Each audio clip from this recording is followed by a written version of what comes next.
प्यारे छात्रों, नागरिक शास्त्र विषय में आपका जो है अध्याय लोकतांत्रिक व्यवस्था का संकट, ये अध्याय चल रहा था। कल मैंने इसमें कुछ विस्तृत उत्तरीय प्रश्न भेजे थे। आज उन्हीं प्रश्नों को वीडियो के माध्यम से समझाया जाएगा, तो सभी छात्र जो है इसे ध्यानपूर्वक सुनेंगे। सवाल है, वचनबद्ध न्यायपालिका की अवधारणा को समझाइए। वचनबद्ध, फिर से सुने, वचनबद्ध न्यायपालिका की अवधारणा को समझाइए। वचनबद्ध न्यायपालिका से तात्पर्य न्यायपालिका का सरकार के प्रति प्रतिबद्ध होना या सरकार की नीतियों का आंख मूंद कर पालन करने से है। तो समझ गए होंगे आप वचनबद्ध न्यायपालिका का क्या अर्थ है। यह है कि न्यायपालिका का सरकार के प्रति आंख मूंद कर जो भी उसने सरकार की नीतियां हैं उनका पालन करना।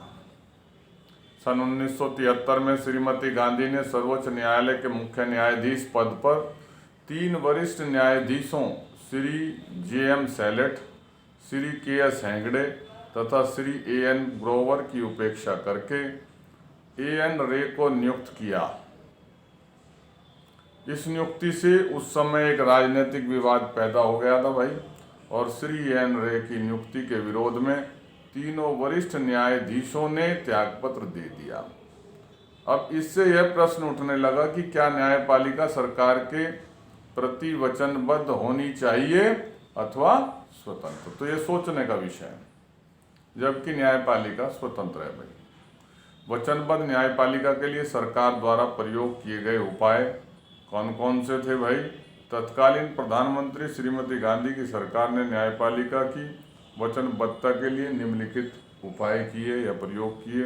पहला, न्यायाधीशों की नियुक्ति में वरिष्ठता के सिद्धांत की अनदेखी।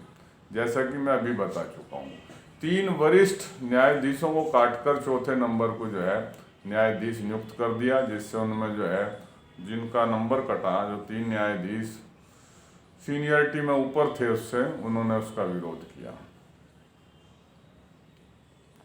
दूसरा, न्यायाधीशों का स्थानांतरण। श्रीमती गांधी ने वचनबद्ध न्यायपालिका के लिए न्यायाधीशों के स्थानांतरण का सहारा भी लिया।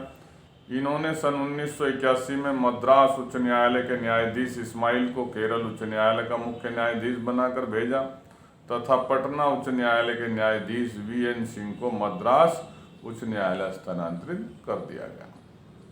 तीसरा कार्य क्या किया भाई, रिक्त पदों को भरने से मना कर दिया।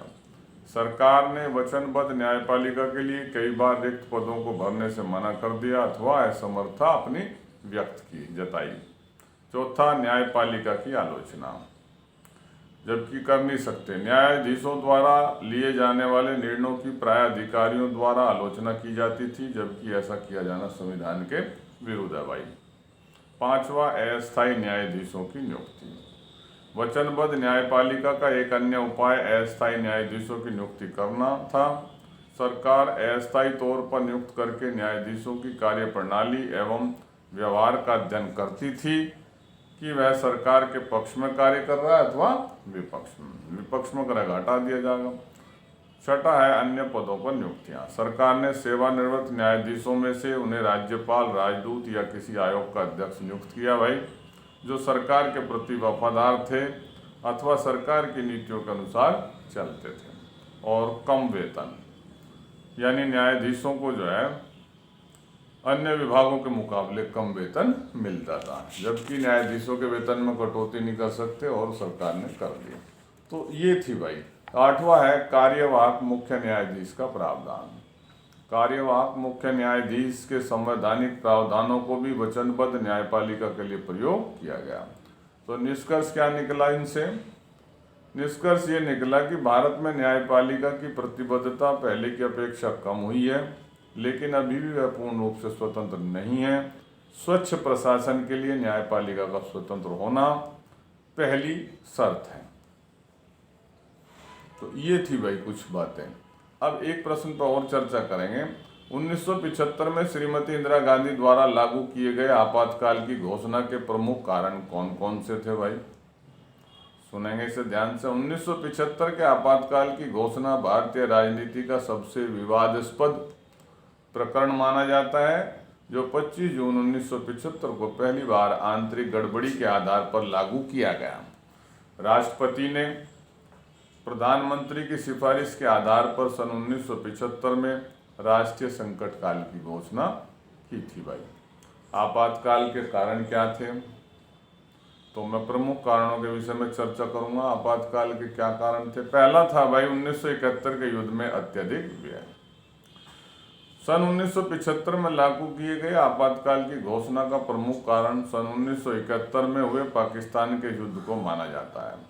इस युद्ध में भारत को बहुत अधिक धन का व्यय करना पड़ा और इसके अलावा भी जो पाकिस्तान से आए करोड़ों शरणार्थी थे, रिफ्यूजी थे, उनका भार यानी उनका बोझ भी भारत को उठाना पड़ा। भाई इससे भारतीय अर्थव्यवस्था पर प्रतिकूल प्रभाव पड़ा और जो नारा श्रीमती इंदिरा गांधी ने गरीबी हटाओ का जो नारा लगाया था वो धन के अभाव में पूरा नहीं हो सका और जिसके कारण जो है लोगों में असंतोष की भावना पैदा हुई।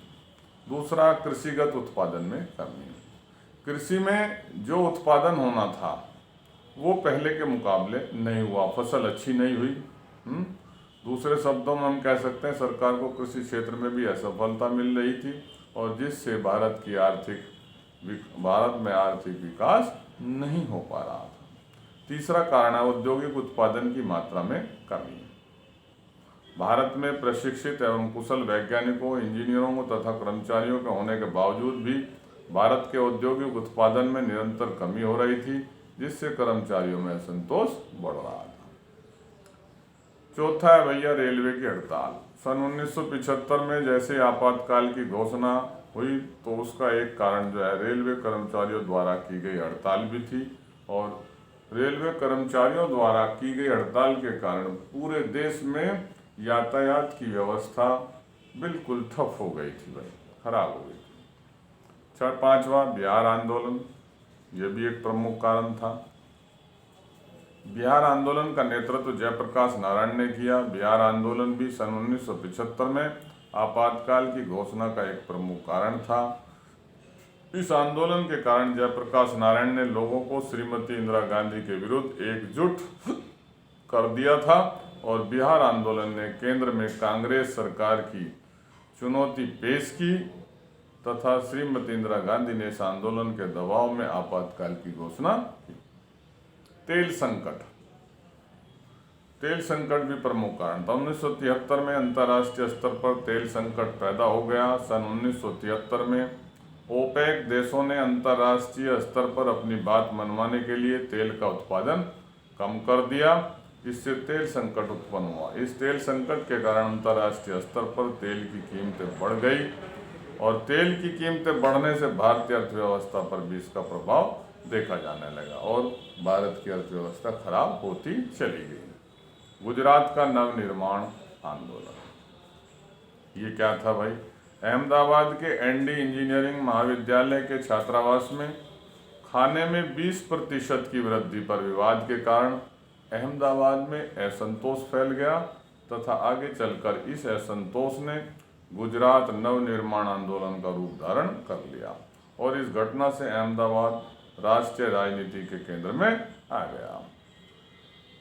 और यह आंदोलन भाई इतना व्यापक हुआ कि गुजरात के मुख्यमंत्री चिमन भाई पटेल को त्यागपत्र देना पड़ा और सन 1975 में श्रीमती इंदिरा गांधी ने जो आपातकाल की घोषणा की थी उसका एक प्रमुख कारण गुजरात का नवनिर्माण आंदोलन भी था। सबसे मुख्य कारण 8वां, श्रीमती गांधी के चुनाव को अवैध घोषित करना। सन 1975 के आपातकाल का एक अन्य महत्वपूर्ण कारण इलाहाबाद उच्च न्यायालय द्वारा उनके निर्वाचन को अवैध घोषित कर दिया था। तो ये प्रमुख कारण थे जिस वजह से 1975 में आपातकाल की घोषणा की गई थी। उम्मीद है सभी छात्र जो को समझ में आ जाएगा और सभी छात्र इसे ध्यानपूर्वक सुनेंगे भाई। धन्यवाद।